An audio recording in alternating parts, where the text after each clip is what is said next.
uh, maybe I missed it because I unfortunately came a little late. But how did the girls, and let's say Liz in particular, but the girls find the story? How did they come together to do it?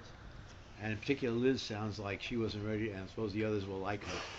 How did they come together and find and do it, and transform themselves, which had probably occurred by the time they finished? They must have already transformed And themselves. really, the arc of this story, of the contemporary story, is what's happened to each of these girls, which is pretty profound and pretty amazing.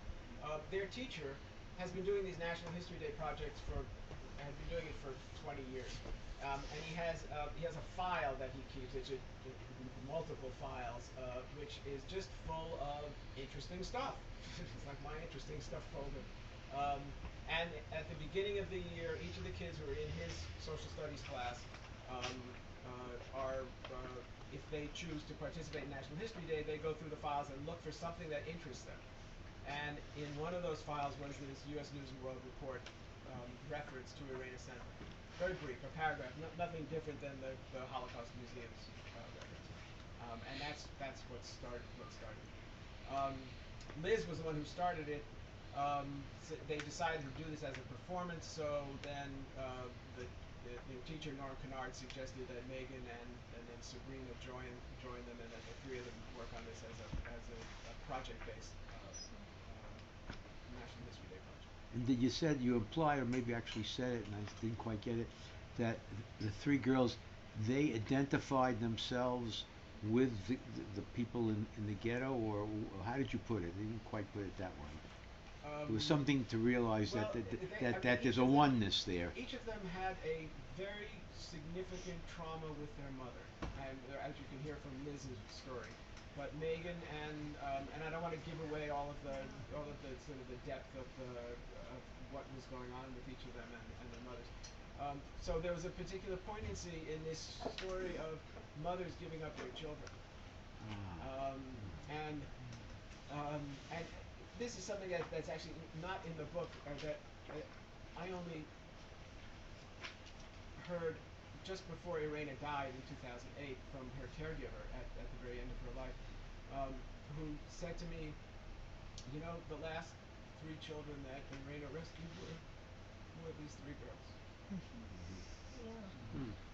And when you read the book, I think you'll appreciate the how compelling and profound that really is.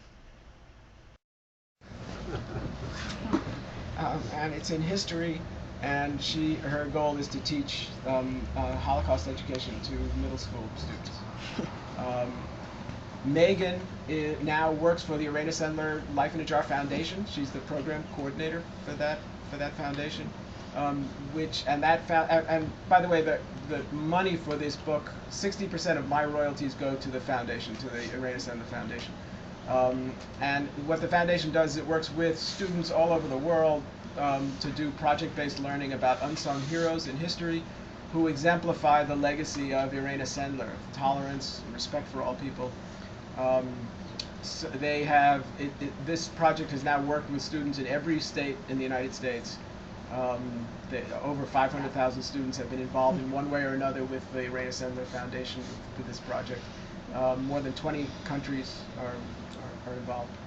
So, and then Sabrina is a elementary school teacher, and she's just had her second child about a year ago, so she's home with her children now. But we'll go back to teaching at some point. So. Do any?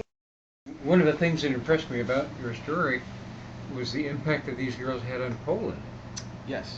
Which, as you pointed out, under communism, had pretty much ignored resistance in Irena.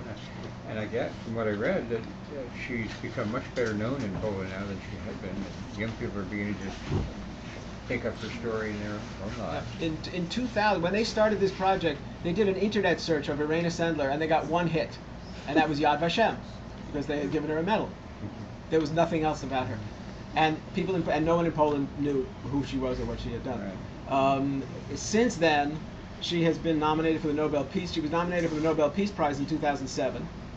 There's a coin now with her picture on it in Poland. She was awarded the Order of the White Eagle, which is the highest form of recognition in Poland. She's become a national hero, and And all schools have because been of these named after girls. her. It wouldn't have happened. It wouldn't have happened These girls without hadn't gone over this there. project, because when these kids first came to Poland, the story was all in the newspapers, and it was really the first time that people had heard of what I she found had that done. really amazing. And it's remarkable, and that there's now a curriculum for teaching the Holocaust where there had been none. Someone gave me a book that was written in 2001 by a Holocaust scholar. It was Yale University Press about Warsaw, and it's called Secret City, and it's about escapes from Warsaw. There's no mention of Irena Sendler in this book. So that was a year. That was the same year the girls were starting to do this project. That's how profound that sort of silence and denial was. I have a question. Yes. I missed the beginning, so I don't know if you said how you discovered these girls. I do